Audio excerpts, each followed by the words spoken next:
Hello, all.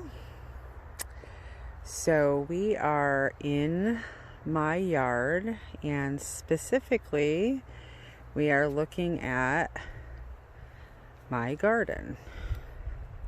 It is not the prettiest at the moment. You can see the fence line.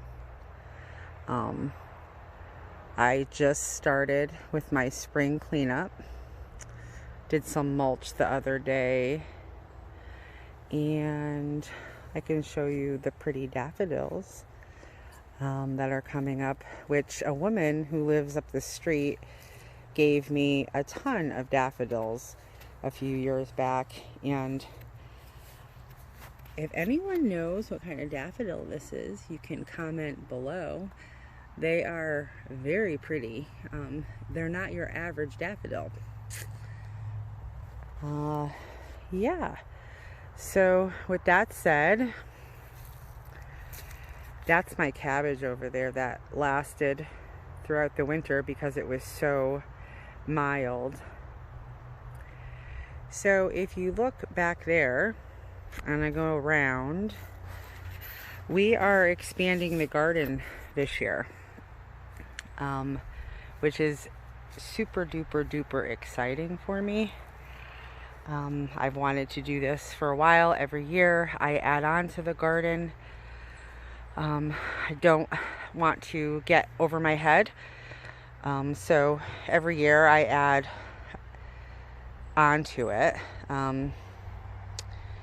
Last year was the first year we decided to plant outside of the garden things that the animals don't particularly like to eat,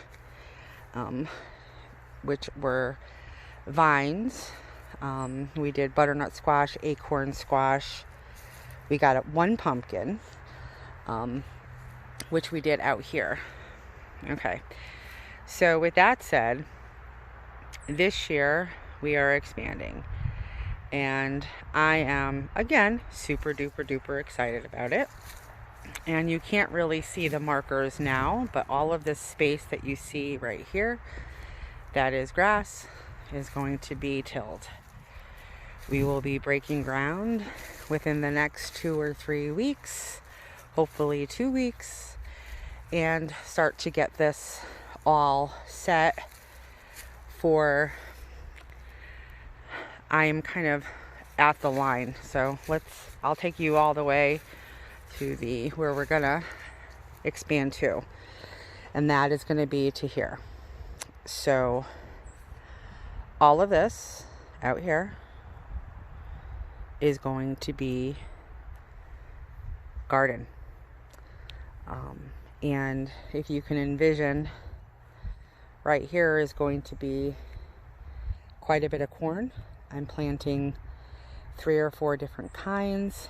One of them is a white corn that will be dried and then ground down into cornmeal.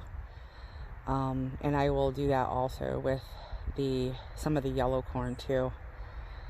And then a very wonderful friend of mine, Peggy, is going to be giving me a bunch of raspberry bushes, and I'm going to make a line of them, which is going to be kept like a hedge. And then the other space is going to be onions and just about every squash known to man. We're going to be doing gourds. We'll be doing butternut squash, acorn squash, spaghetti squash, pumpkins, watermelons, cantaloupes, you name it, I'm going to try it. So anyways, what I'm going to do today, and I noticed when I was walking my dog this morning, is I will be collecting violets, wild violets. Last year during the spring, I noticed that we had this patch over here, and I will zoom in so you will see the wild violets. Okay, there you go. They're absolutely gorgeous.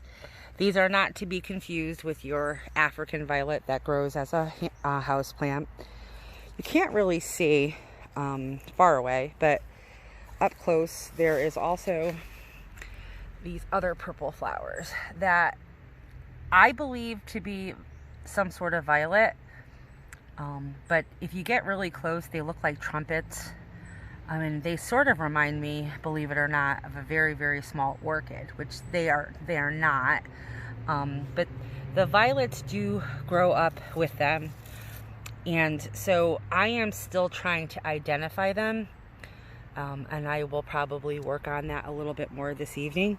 But what I'm going to do is collect wild violets. And my intent is to make a wild violet vinegar that I will either use in dressing, or if I have enough eventually, because I know we will get more. I'm just super duper excited and want to, get along with it. So I'll probably just make vinegar at this point, but I'd like to make some jelly. Now, the other thing that I want to show you that I'm excited about is this tree right here. This is one of two, and it is my peach tree, and this is the 3rd year. So you have to imagine, when I planted it, it was only about 6 inches tall, and now it's approximately 7.5 feet tall. Again, it's a 3rd year, and this is the 1st year we are getting pink flowers, which are right there. And the reason I am excited about this is because where you see pink flowers, I will be getting peaches. And honestly, guys, I'm jumping up and down. I have so many ideas of what I want to do with the peaches. I'll be doing jam. I will be canning peaches. I've been making a vinegar, syrup. There's lots of things that I'm going to do. My uncle, who doesn't live too far from here, has peach trees, and he trimmed them way back so that he would get a better harvest. And so basically every other year I go there and collect the peaches and make jelly. And this year I do not believe that he will get a harvest because of how much he kind of trimmed back. But anyways, with that said, I'm going to get peaches here on my own, and hopefully, I mean, this is not a super lot of peaches, but here you could still see the buds. And again, I am just so excited because it means that all of my hard work in propagating, etc., is going to pay off. And there you go. So this video is going to be a compilation. I'm going to put it on pause and go over to the violets and collect violets and put them in my jar. I have a jar that is the approximate size of a pint. So I'll be making a pint of vinegar from that. And I will show you that in the next step.